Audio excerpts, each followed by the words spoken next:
Hi అండి, welcome to my channel. ఎగ్స్తో ఏం చేస్తుంది అనుకుంటున్నారా ఫ్రెండ్స్?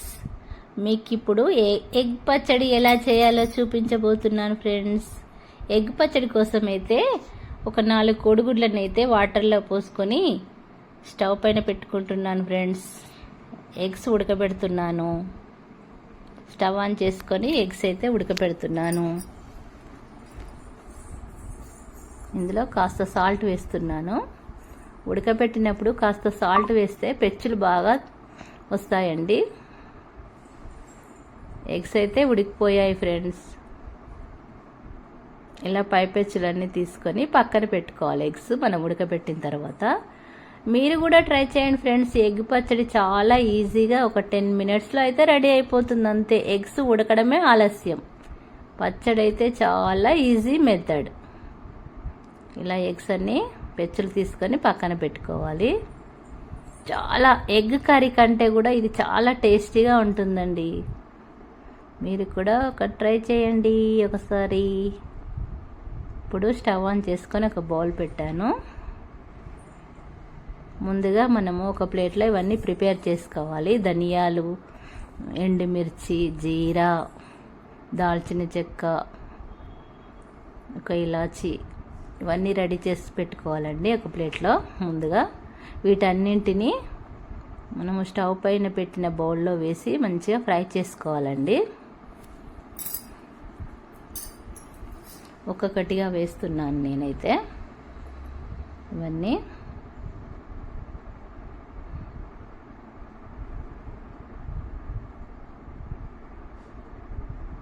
అన్నీ వేసేసాను ఫ్రెండ్స్. వీటన్నింటినీ మంచిగా ఫ్రై చేయాలి.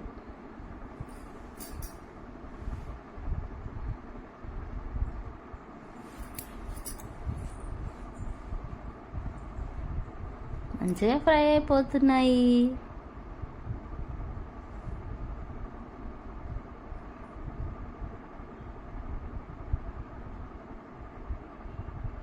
ఎలా చేశానో చూడండి ఫ్రెండ్స్. ఇలా అయిన తర్వాత స్టవ్ ఆఫ్ చేసుకొని చిన్న ప్లేట్లో పోసుకోవాలి. మనము మిక్సీ జార్ తీసుకొని మిక్సీ జార్లో వీటన్నిటిని వేసేయాలి. వెల్లుల్లి రెబ్బలు కూడా ఇందులోనే వేసుకోవాలి. ఒక 4-5 వెల్లుల్లి రెబ్బలు కూడా ఇందులోనే వేసుకోవాలి. ఇప్పుడు మెత్తగా మిక్సీ పట్టుకొని పౌడర్ చేసుకోవాలండి.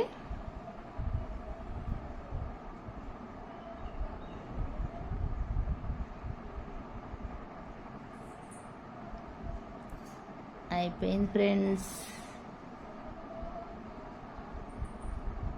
ఇలా పౌడర్ అయితే రెడీ అయిపోయింది కదా. ఒక పక్కన పెట్టుకోవాలి ఈ పౌడర్ని. ఇప్పుడు మనము పక్కకు పెట్టుకున్న ఉడకబెట్టిన ఎగ్స్ ఉన్నాయి కదండి, వాటిని ఈ విధంగా చిన్న చిన్నగా కట్ చేసి పెట్టుకోవాలి. మనము పచ్చసొన్న కూడా పక్కన తీసి పక్కన పెట్టాలండి. దాన్ని కూడా ఫ్రై చేసుకోవచ్చు, కానీ నేను వాటిని యూజ్ చేయట్లేదండి.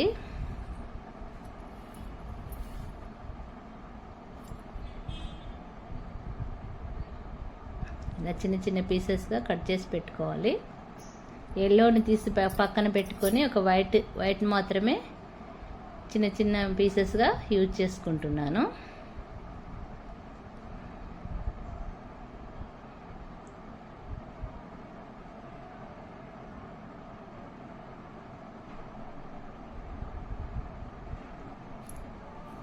ఎలా చేశానో చూడండి ఫ్రెండ్స్ ఎగ్ పీసెస్ని.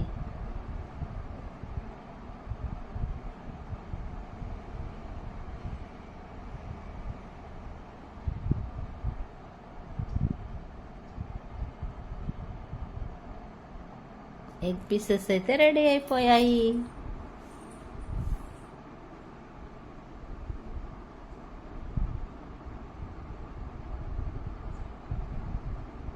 మళ్ళీ స్టవ్ ఆన్ చేసుకొని స్టవ్ పైన అదే బౌల్ పెట్టాను.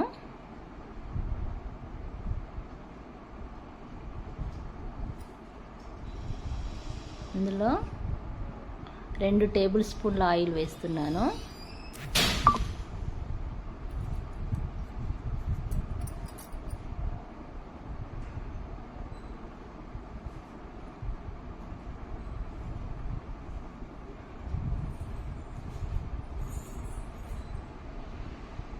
ఆయిల్ వేడెక్కిన తర్వాత ఎగ్ వైట్ని మనం పీసెస్గా చేసుకున్నాం కదా, ఎగ్ పీసెస్నన్నీ మంచిగా ఫ్రై చేసుకోవాలి ఆయిల్లో.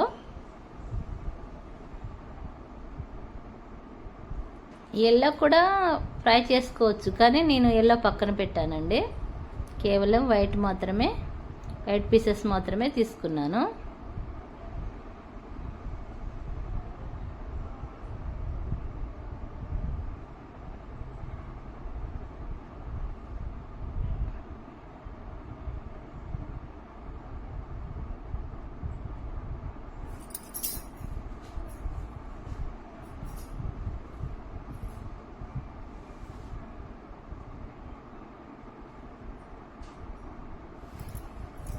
మంచిగా ఫ్రై చేస్తున్నానండి ఆయిల్లో. ఎగ్ పీసెస్ అన్నీ మంచిగా ఫ్రై అయిపోయాయి.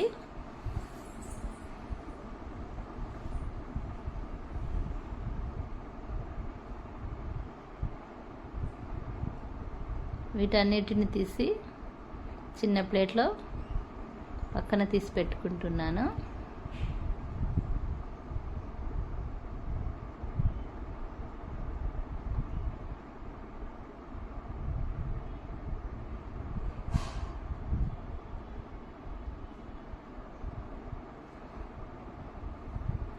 ఇప్పుడు బౌల్లో అదే ఆయిల్లో అల్లం వెల్లుల్లి పేస్ట్ వేసుకోవాలండి. అల్లం వెల్లుల్లి పేస్ట్ పచ్చివాసన పోయేంత వరకు వేయించుకోవాలి.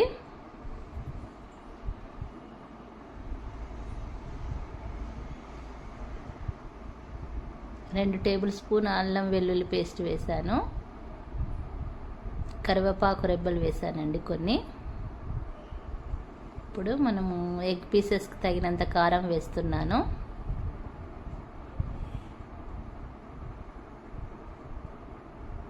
సరిపడి సాల్ట్ కూడా వేసానండి.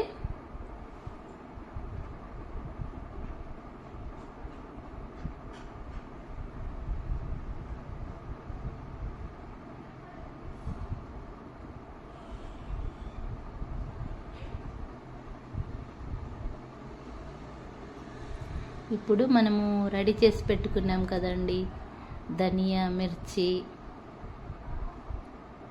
వెల్లుల్లి, ఎండుమిర్చి ఫ్రై చేసి పెట్టుకున్నాం కదా, అన్నీ పొడి చేసి ఆ పౌడర్ని అయితే 2 టేబుల్ స్పూన్లు వేసేయాలండి ఇందులోనే.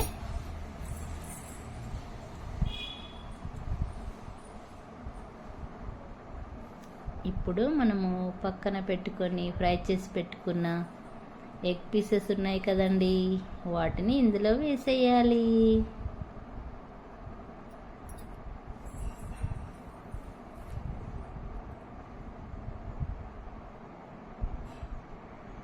ఎలా అయిపోతుందో చూడండి ఫ్రెండ్స్.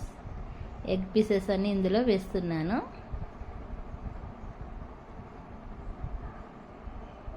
ఎగ్ పచ్చడి అయితే రెడీ అయిపోయింది ఫ్రెండ్స్.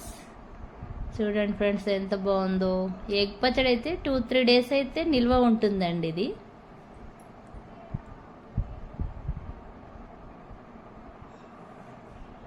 చాలా బాగుంది ఫ్రెండ్స్. టేస్ట్ కూడా అదిరిపోతుంది, స్మెల్ అదిరిపోతుంది.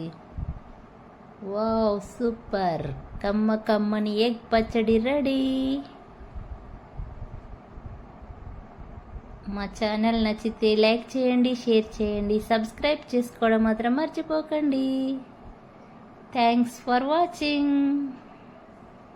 మీరు కూడా ట్రై చేసి ఒకసారి కామెంట్ బాక్స్లో కామెంట్ చేయండి, ఎలా ఉందో చెప్పండి. కమ్మని ఎగ్ పచ్చడి రెడీ.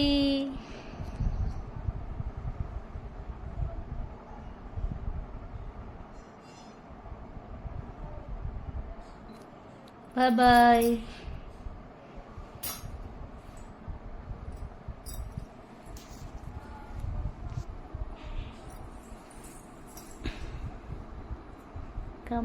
కమ్మని ఎగ్ పచ్చడి రెడీ. బాయ్. మొత్తం రెడీ అయినాక కాస్త నిమ్మరసం యాడ్ చేసుకోవాలి ఫ్రెండ్స్, సూపర్గా ఉంటుంది. నేనైతే ఒక నిమ్మ పచ్చ తీసుకొని ఇందులో నిమ్మరసాన్ని యాడ్ చేస్తున్నాను. Okay, bye.